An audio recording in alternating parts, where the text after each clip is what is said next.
In Ghost Recon 1, to order your team around, what you had to do was bring up a command map, and you had to basically set waypoints that your team would follow throughout the different levels. What we wanted to do in Ghost Recon 2 was to make things a lot more intuitive and easy to use.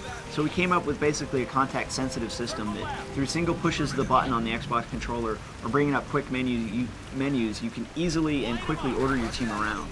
And what that does is it makes it a lot more accessible to mainstream players that can use those orders, and it's a lot less intimidating, but it still has a lot of the tactical flexibility for more hardcore players that want to do things like layer orders, order flanks, order suppressive fires, and use envelopment tactics while they're engaging the enemy.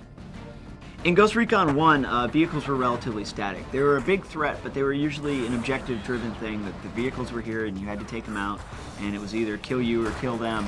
Now when you run into vehicles, we can switch them over to a hunt AI behavior, and they'll actually path through the levels and hunt you like real vehicles would. When you see a tank running around a corner and the guy on top of the turret is manning a gun and shooting at you, and you take him out and he falls out of the vehicle, it's a really cool moment.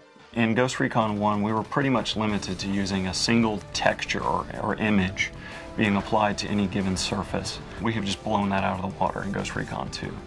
We've added specular mapping and environment mapping and normal mapping, all of which translate into seamless blending of surface details, shiny surfaces and reflective surfaces, and surfaces where we're able to add more apparent detail than what can be done through geometry alone. Platoon AI is really a new level of AI that we're using. It means high-level orders that can be given to the enemies, and the high-level orders gives them the ability to react to what the player does. Over time, that'll increase the replay value and give a more natural response to the enemies.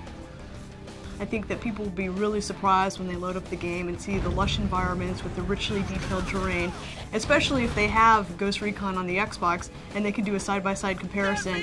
I mean, there's no contest.